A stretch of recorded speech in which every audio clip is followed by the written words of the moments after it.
Sorry about the weather outside today. Fortunately enough, we were able to use the school. And I want to thank everybody here for attending, come out and pay respects for those veterans that we have lost in all our wars. Before I open up, I just want to let everybody know here that everybody here is a volunteer, including the fire department. And Eastport Fire Department is been very supportive of us, as is the school band from Eastport. And I want to thank you guys for coming. I appreciate it. Give yourselves a hand, please. Thank you.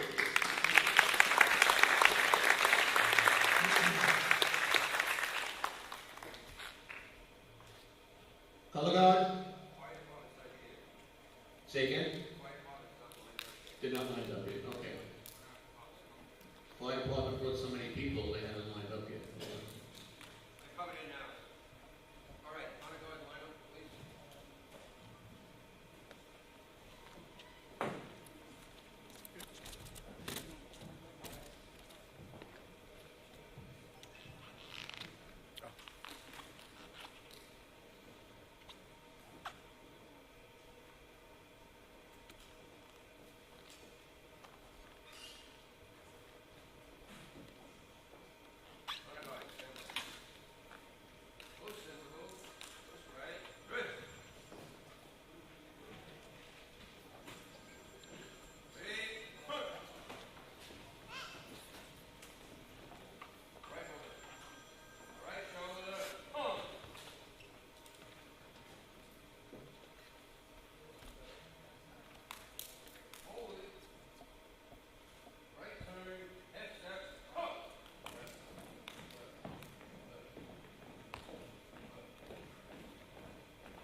Now be a selection by Eastport High School Band.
Awesome. Great job. Everybody remain seated. I'm going to have the pastor come up for an invocation, please. Thank you very much for joining us today. Let's close our eyes in prayer. Dear Heavenly Father, we come before you today. Lord, we look and we remember our nation. We think of coast to coast, from the redwoods of California to the beautiful beaches of Long Island. And Lord, we are appreciative of this country and what it stands for. But especially today, Lord, we remember those who have given their lives to form this country and then to protect this country and then to stand for freedom around the entire world. Lord, in many ways, freedom for many of us is something like oxygen. It's something we almost take for granted. Lord, myself, I have not served, and yet as I look at those who have served and who have given their life, Lord, I have the deepest respect for them, including my own father. And so, Lord, we gather this morning. Our desire is to remember those individuals who have given, those who are still serving.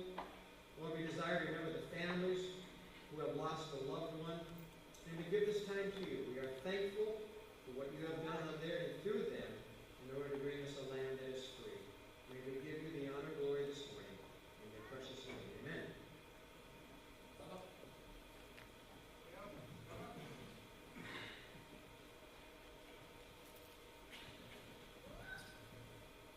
Remain standing for the national anthem, please.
I'd just like to welcome everybody once again for coming out on this rainy day. And it looks like the sun's going to try and pump out, but we've already got the show going on here. So once again, I want to individually thank the Eastport High School Band, and I want to thank the Eastport Fire Department for their support throughout the year.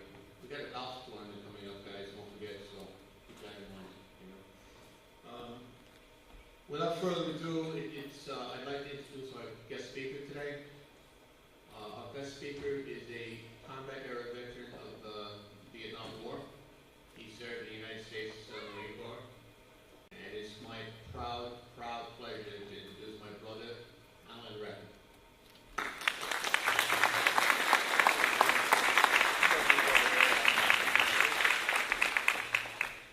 Well, it would have been 50 years ago, I was eating one of these. But You can sit down, folks. Thank you. today we're going to have my personal view, not so much personal as I think, but what most veterans would think about on this day, the combat veterans especially, which I share a lot with these people. So we'll let these caissons move on and we'll get to the point. This oral presentation today on Memorial Day is told through the eyes of a combat Vietnam veteran who shared the burdens and the cares of those who paid the ultimate price with their lives. Someone has to speak for those who sacrificed so much. It was June 1964, and my graduation class was moving down. I thought this would be outside. We'd move down where the band was to the steps in 1964 for graduation pictures. We joked and walked around, knowing college was in our work, was in our future. All the boys who were 18 or older already possessed their draft cards. As rumors of war were approaching, we were aware that if college was your choice, you better apply for medical school because this war was going to last more than 10 years. Less than 1 year later, approximately about 2 a.m. in the morning, the drill instructors were throwing the proverbial metal GI cans down the aisle in front of my bunk screaming, "You're the luckiest SOBs in the world. You have 2 wars to fight." Today, the 3rd Marine Division landed in Vietnam. Also today, the United States Army Airborne and Marines are patrolling the streets of San Domingo, the capital of the Dominican Republic. They scream, "You don't rate 2 wars." Helpless romance, here we go again.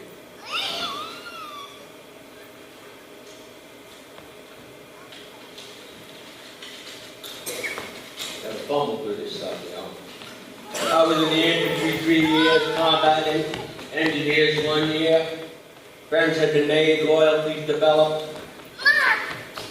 I arrived in Vietnam on January 31st, 1968, on my 21st birthday. I started eventually just kicking off. Someone has to speak for those who paid the ultimate price. These are some of the men that I shared a lot of ultimate high experiences with, and shared for, and loved with, closer than any brother, mother, father who ever had in life. First of all, Lance Corporal Ken McCool. These are one of many of my friends. He was a handsome Hawaiian from New Jersey. He used to shop in my K-bar before we made every helicopter assault into the battlegrounds. NBA sniper, NBA North Vietnamese Army, sealed his fate. Corporal James Pickett, an Ohioan, who should have been a faro dealer on a gambling boat floating down the Mississippi. An NBA sniper took his life while he was trying to save another Marine's life. He had replaced me a day before in that line company. Maybe he took the mound for me. Sergeant Terrence Conway, a man of many places. It took 2 NBA snipers to take him down, but not before he broke the back of the NBA horseshoe ambush. Constant, big horseshoe ambush, shaped the horse bush, placed their snipers amongst them, take off who they wanted. He could have been a top sergeant for Genghis Khan. I replaced him as a team leader. Chester Bingham, I didn't know. He was KIA on April 22nd, 1969, in an ambush that almost took the life of our Eastport American Union Coach Dennis Morale. There's a lot of KIAs, MIAs, missing in action, killed in action, wounded in action. There's a lot of action in combat. Wave City, 1968. As a Marine, you're fighting your way to the top of the rubble what was left of the South Indies citadel to remove the North Indies flag. The enemy was throwing hand grenades on top of the Marines. A young Marine was mortally wounded. His last words, "Who will tell my wife and baby I'm dead?" Try taking out the bed with you. The list could go on and on. Over 58,000 Americans died in the Vietnam War. After the war, some of us joined the American Legion. It was time to heal and work with the community to make them aware of the plight of the soldier. And then it began. Wars in Kuwait, Iraq, and Afghanistan. Dover, Delaware was a very busy airport. That's where they brought all the coffins in. Members of our Legion attended the funerals of those who paid the ultimate price. We put on our Legion covers and paid our respect to the family members over and over again. We approached the fallen hero's coffin, hoping it would be closed. Too many memories, too many young faces. The sobs, the low cries of the families of the deceased. The veterans who sat outside with their elbows on their knees and tears in their eyes. We knew the price that was being paid. After, we would silently put away our American Legion uniforms and sit knowing we'd don them again soon. My friend said, "Al, you can't do this to yourself." I said, "I would represent those who would have represented me." Unselfish gratitude and love of one another never falter. Every day is Memorial Day for us. This is a letter that has to be written. The names are etched in stone in every national, private, and public cemetery. There are over 1 million U.S. combatants who were killed in action. The names are on monuments throughout our country, and even on some foreign lands. There's a monument, the 5 Sullivan brothers from Waterloo, Iowa, all killed on November 13, 1942, on a destroyer, the USS Juneau, was attacked. There is the monument to the members of the National Guard from Bedford, Virginia. A small town of 3,200. They lost 22 guardsmen on June 6 on Omaha Beach D-Day, 45. The telegrams came into a little drugstore over and over again on a frightful day. The people who were at the drugstore were attending the counter or eating, whatever. They went and made sure that all these names were correct. And the spellings, because this is a bad omen. They have it wrong. Can you imagine that Memorial Day in Bedford, Virginia? On that same day, our commander lost 2 uncles on the beach at Normandy. Big Red one. Stuart Rose also lost, I believe, a cousin.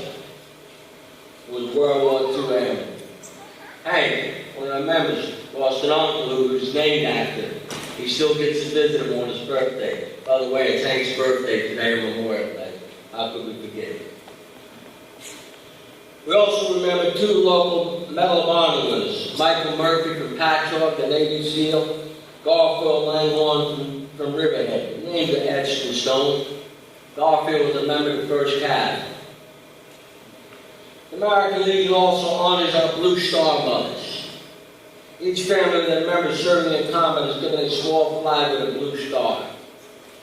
The flag is usually displayed in the window of their home for all to see. Some of them had multiple stars in it for multiple children serving in combat zones.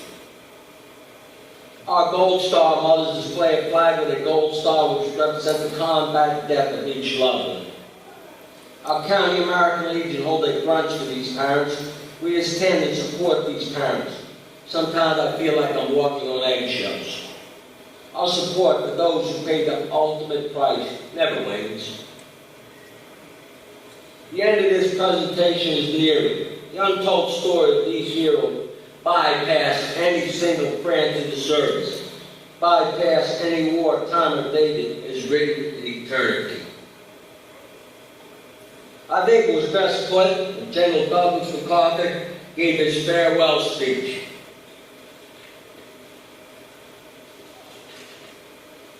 An Army active duty officer, retirement. He was on the plains at West Point when he told the cadets in the world, old soldiers never die, they just fade away. Before I fade away, too, I would like to thank the band members whose youth was always so exuberant. They always put a smile on my face when there's a day of not many smiles. They will soon march into the world of respect and honor. They are our freedom. To all our airmen lost in the skies, the ground pounders who fought hand to hand in the trenches, the sailors who went to a watery death. May God bless them. May their souls rest in peace. Thank you, and Semper Fidelis.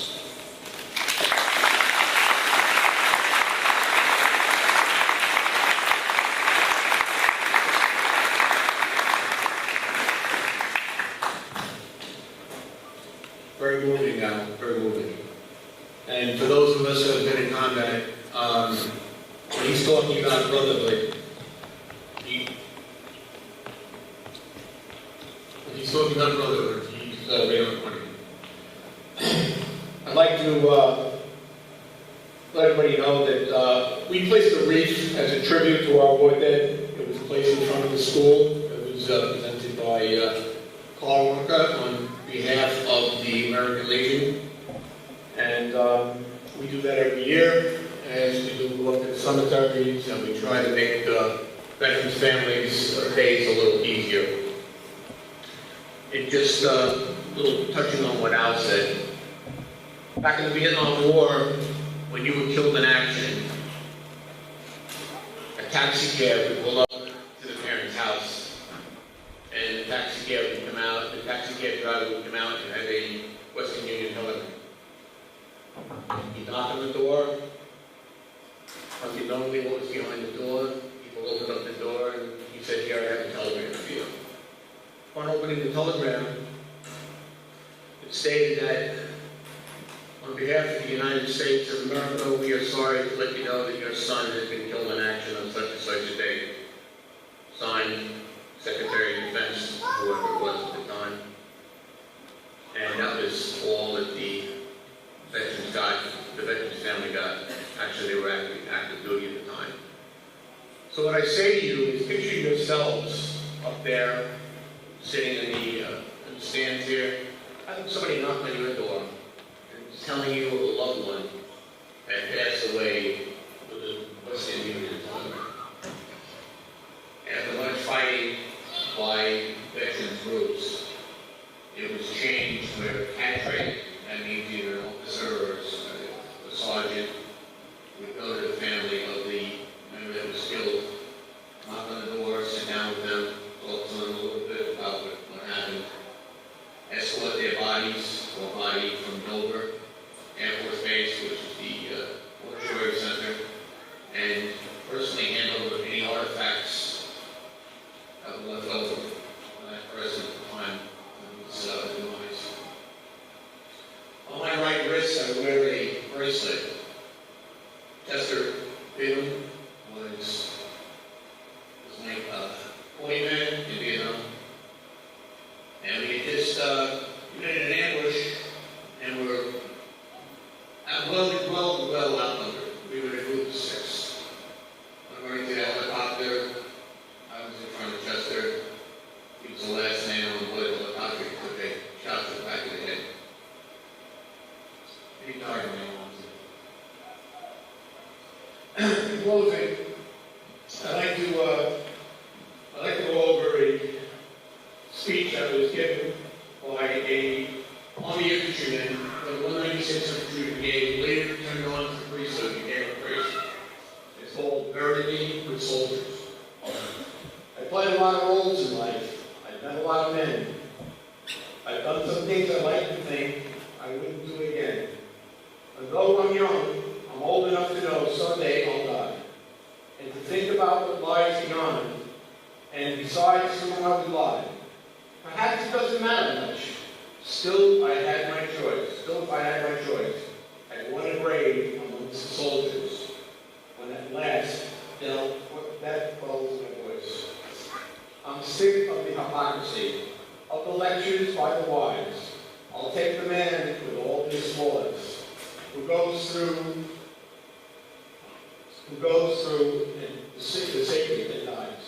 The troops I know were commonplace. They didn't want war. They fought because their fathers and their fathers had before. They cursed and killed and wept.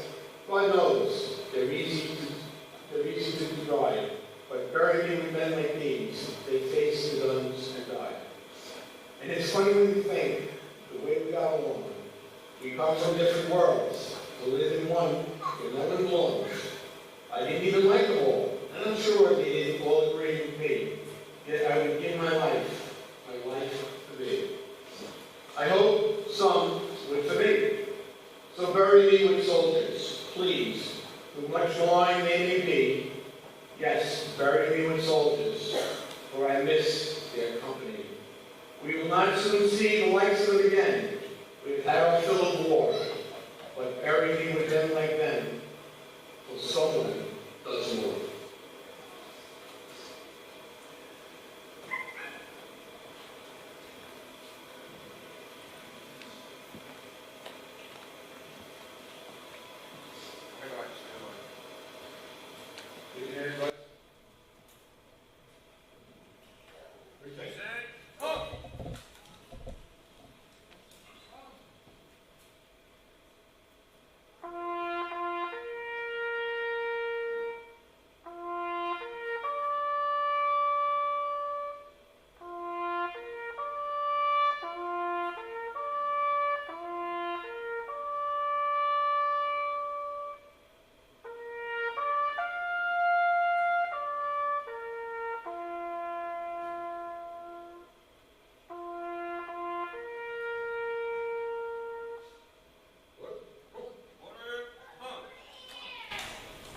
Just a little note about tax, and I learned this from John Dow, who was also Edwin Thomas. In the Civil War, you know what the battle was? Somewhere in the Civil War, during the Civil War time, there was, of course, a lot in the South, and a Northern officer heard screams coming out from, out of the area that they had battled in Winston. And he went out and he pulled out and he grabbed the person. It was dark out. He grabbed the person. He brought the person back in. Who was, in a lot of pain from being wounded. He took the person and he tried to help the person out. The individual person died. And as he got closer and more light came upon the person's face, he realized it was his son. In his son's pocket was the full thing from tax. He went to his commanding officer and said, "Sir, can I play this? The gentleman that I had brought in was my son." And although he was an enemy soldier, there was a little aspect of the tax that was allowed to be played, and it was played by the group of northern troops for the respect of those who got into battle there. And then tax went on to represent the passing of soldiers, the passing of our firefighters, our police officers, and it represents sacrifice by those who sacrifice so much of their own.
You guys are really awesome, and I'm not giving you a line. I'm really serious. You really, really are good.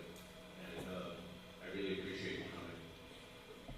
Eastport Fire Department, thank you for what you do for your community. Thank you for supporting your Eastport American Legion. We really appreciate it. Staring at the back of the gymnasium, I don't recognize it, I recognize the uniform. We have two American heroes presently serving their country. Gentlemen, please come up here, please. Gentlemen, come up here. Give them a hand, folks.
folks, once again, I want to thank the custodian